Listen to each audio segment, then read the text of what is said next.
Hey guys, it's Bailey and welcome back to the channel for what is going to be a review of the new Smashbox Photo Matte Eyeshadow Palette. This guy recently launched and they sent this to me, but because it's new and because matte eyeshadow palettes seem to be the hot thing right now, I thought I'd go ahead and give it a review because, I mean, as usual, Smashbox has found a way to distinguish this matte palette amongst all the others, so I wanted to share my thoughts, let you know what I think of it. Let's go ahead and dive in. So for starters, this guy retails for 49 bucks, follows a very similar palette as their double and full exposure palettes, but unlike these that contain an even mix of matte, shimmer, satin, like a mixture of textures, this naturally is all matte, and instead of being two solid rows, there are these two kind of outlier shadows here in the middle, very basic kind of staple shades, a cream called Vanilla and then this wheat here. But other than that, there are 14 shades in here in total. And then you also get a dual-sided brush just like you do with the other two palettes, and this one is different. You have kind of a fluffy but still flat kind of shader brush. I've used it to pat shadow on my lid, I've used it to pat like deeper shades in the inner corner, and then it's just fluffy enough to blend that and buff that out throughout the crease for kind of a messy or diffused cut crease sort of action, just to help define it, kind of like I'm wearing right now.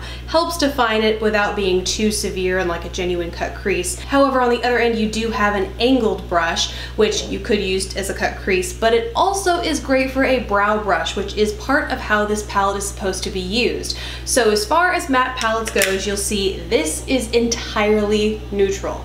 All browns in here, all varying shades of browns, slight deviations in shades like Rose Hip, which is this kind of rosy shade over here. There's a slightly beigey, this is called Heirloom over here. It's more like a pinky leaning beige, I would say. And then you have your classic black, gray, things like that. But for the most part, there are lots of browns in this palette. So that's one distinguishing factor, and that is mostly because this is kind of supposed to be like an eye contour palette, kind of like the Kat Von D Shade and Light, but I think more so natural contour and catering to a variety of different skin undertones and skin shades, because there are so many different shades of brown. And beyond that, it's also supposed to be used as a brow palette as well. So in the Smashbox is always so good at giving you like how-tos. It will show you how to contour your eye, how to use this palette so it fits your eye shape, and then it also gives you a brow guide as well. So that's super helpful. It's definitely intended to be both a shadow and brow powder palette. And just like the other two palettes, this also is supposed to be used both wet and dry. Unlike those though, they do say that just the deeper shadows in this palette will transform, and they don't exactly draw a line as to which shadows those are. They just say that if you add water, or I just used a setting spray to create the outer, or I used a setting spray for the deeper tone in my outer corner today. Use a setting spray, dip it in there, and that will intensify the darker shade. So there is a little bit of range in this palette beyond what meets the eye here. That being said, the texture, used dry anyway, is really smooth. They're very soft and buttery feeling shadows without feeling too like there's a lot of fallout. You don't get a lot of fallout using these when you use them dry, but they also, like, I've been layering up this gray shade right here where my finger is. I've been layering that up a couple times, as you can see on my hand, and it's not super opaque. They definitely are softer shades that you can then really layer up when applied wet. Applying them wet really does transform them into a little bit more of dramatic shades, but for the most part these are somewhat subtle when applied dry. But the texture is not such that it's going to pull and tug across the lid and kind of come off patchy and weird all over the place, kind of like the Kat Von D these tinier quads that I recently showed in a Sephora haul. Not dry, just not super opaque and pigmented unless you're using them wet. So that's something to consider. Not necessarily a bad thing, especially if you do plan on using this as a brow palette. I think that will help you add a lot of depth to your brows. If you want to go deeper on the inner corner or deeper on the tail, kind of vary up your brows, or just, go through once using a dry brush and then go through once using, like, creating natural looking hair strokes using both dry and wet to just add a little bit more depth to your brows, make them look more natural. That's definitely something this palette allows you to do.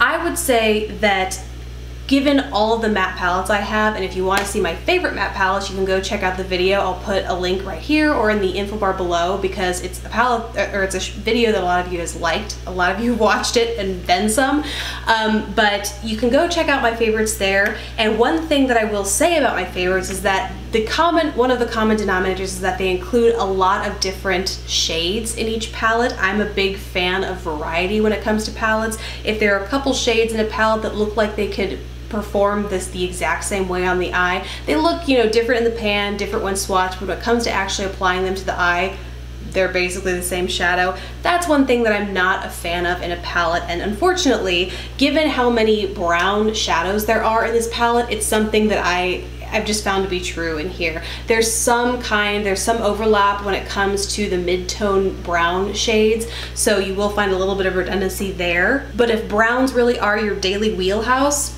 that might not be an issue for you, and if the shadow quality's there, it has the versatility of being used wet and dry, this still might be right up your alley.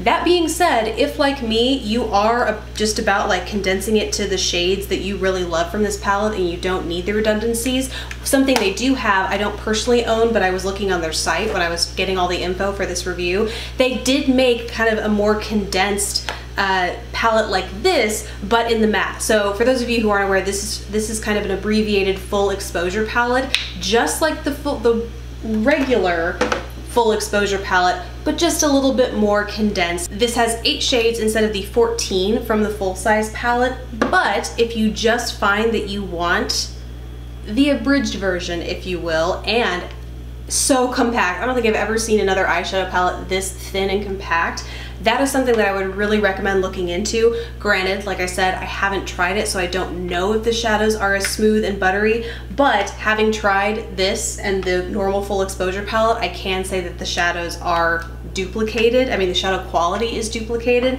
and so I think you can pretty much expect that from these. Although give it a swatch just in case, but that would be my recommendation for the person that loves the idea of this, that it's built to be meant for eye contouring as well as the brows, but you just don't feel like you need all these browns. That's a great alternative. On the other hand, I do like that they have made a palette that is versatile not only in shade range, like they've not doubled the shade range, but they've added to it by making these shadows for use both wet and dry. And then they've also added the versatility of tailoring this specifically for use as a brow palette as well, down to the brush that they give you to use with it. So overall, I'm very impressed. I just did want to caveat that this might not be for everyone, because I personally saw some redundancies in the shades here, but I definitely understand the person that this would be perfect for. At the same time, there is an alternative if you think that this isn't quite the right palette for you, but you love the idea, you love the general function behind it, there is an option for you. So really hope you guys enjoy this review. Thank you so much for watching. I'd love to hear your thoughts on either of these palettes if you tried them in the comments below. Besides that, thanks for watching. Please don't forget to subscribe, and I will catch you in the next video. Bye guys.